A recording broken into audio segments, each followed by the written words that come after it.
Good afternoon. Welcome back to A Natural Way for Health and Healing. I'm your host, Dr. Sheila. I'm a nurse practitioner and professor of nursing at the University of Southern Mississippi. I have been having a ball. This is the second part of a series of interviews we're having with Dr. Zeno. Dr. Zeno serves as Vice President of Medical Affairs at Wildwood Medical Center. And that's where I was this summer, working as a nurse practitioner. I have learned so much. And he has graciously consented to share this time with us for our TV audience. At our last session, we talked about cancer. We introduced cancer, and he refers to it as a soup. And we got into some very, very interesting discussion as it relates to meat, red meat, white meat, fish meat. What meat should we eat? You owe it to yourself to see that section. Today, we're continuing from that discussion. We started talking about black women and breast cancer. And the facts are, we black women are less likely to contract breast cancer. But when we get it, it's much more detrimental. And Dr. Zeno is here. He's going to shed a little light on that. And in addition to that, he will talk extensively about ways in which we can reduce our risk for certain cancers, particularly prostate cancer and colon cancer, breast cancer, and maybe some of the other more common cancers that we experience here in the South. Dr. Zeno, welcome back. We're so glad to have you. I'm If glad we to be could here. transition about black women and this breast cancer, what's going Yes, on? yes, yes. If we can reduce things down to some real practical issues, black women tend to have greater weight as well. Okay, tend to, Yeah, and that's that true. and that also translates into denser breast tissue, which means by the time the cancer is detected in a black woman, it is usually at a greater stage. Remember, at the last time you asked me what does stage 2 mean? Well, Right. if we look at the general population and you can catch people in the cancer in situ or the early stages right. versus stage 2 or stage 3 or stage 4 cancer, the later the stage, the less likely this person is going to be a survivor. The greater the chance that they're going to die from it. The other thing has to do with the hormones that are feeding the cancer. Right. In the general population, that is, if you take a mixed population, we have certain markers on the cells that tell which hormones are feeding the Right, cancer and which right, ones are not. right, Those that are hormone sensitive are actually they have a better prognosis. Right? Black women tend to have none of the typical markers on their breast cancer cells. So you have a kind of cancer that is actually different. We call that triple negative Right. because all of the markers are not present on those rogue cells, and therefore they're not as susceptible to being able to be treated with the hormonal manipulation therapies and whatnot that we can use to bring the breast cancer under control. So that's part of the issue with black women. If you find yourself to have that triple negative gene, are there any recommendations?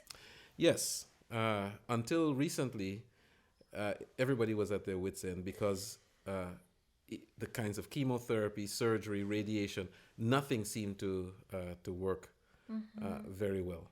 But I don't want to give people false hopes. But at the same time, I don't want to hold back what the exciting research is showing that there are some herbal preparations that actually have biologic effect with triple negative cancer.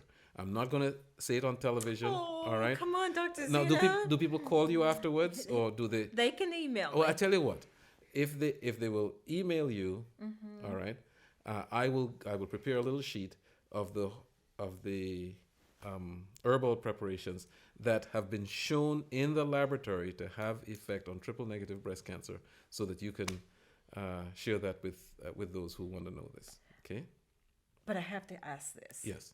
Those herbal preparations, are they available? They're available. This is not something that some company is going to be making millions off of. It's something that you can get, and that's why I don't want to say it. And it's been in the demonstrated opening. in the laboratory? Demonstrate in the laboratory. As a matter Oh. of fact, I'll tell you what. When I get back to the office, I will send you the research paper that's looking at this Okay. right now. Right? Oh, that is too good. Go ahead. Go ahead. All right. Share. So again, part of the issue is how do we change the microenvironment? How do we change what's going on in the tissue surrounding the cancer cells? Right? Right. And also, how do we improve the immune system's response to be able to fight the cancer? All right? Exactly. Now, the problem with making bad soup is that the bad soup not only facilitates the growth of these rogue cells, but it also dampens the effectiveness of the immune system. So it's a double whammy. On the one hand, you're stimulating cancer to grow, and the same thing that's stimulating the cancer to grow is actually handcuffing the immune system so you can't fight it. Right? And this is the key for cancer prevention and the key for adjunctive and adjuvant treatment of just about every cancer that we know. Colon cancer, Colon cancer, all right? prostate cancer, All right?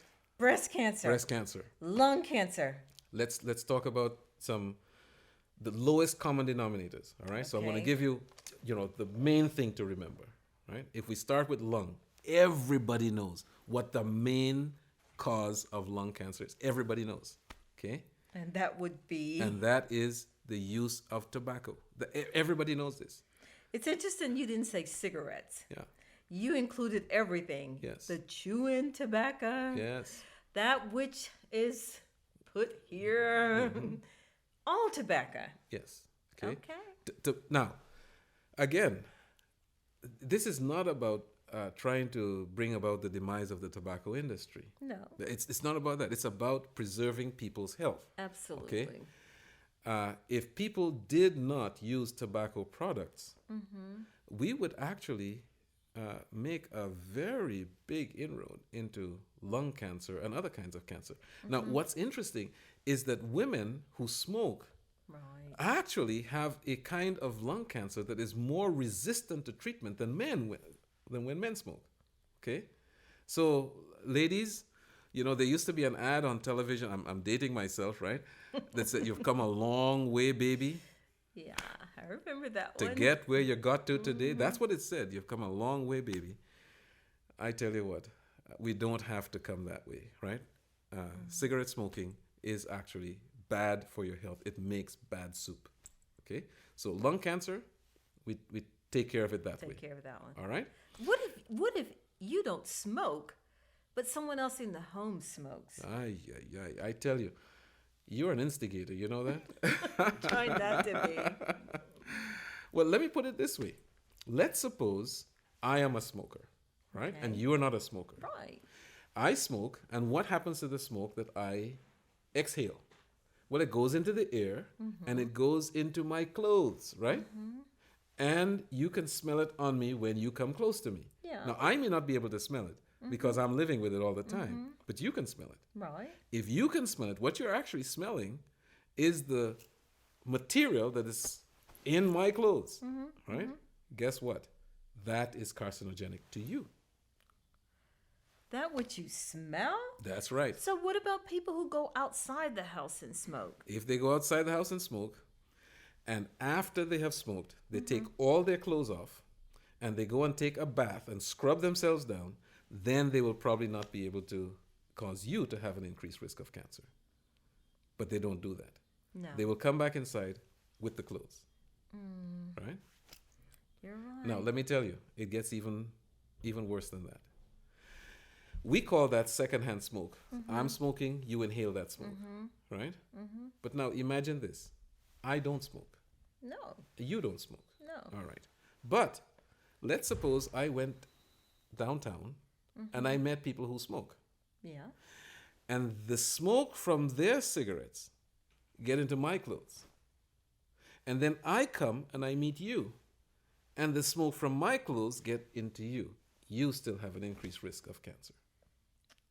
Oh, what a shame. So this is if you want to call it a gift, it's a bad gift, but it's a gift that keeps on giving. Every step of the way, it increases the risk of cancer.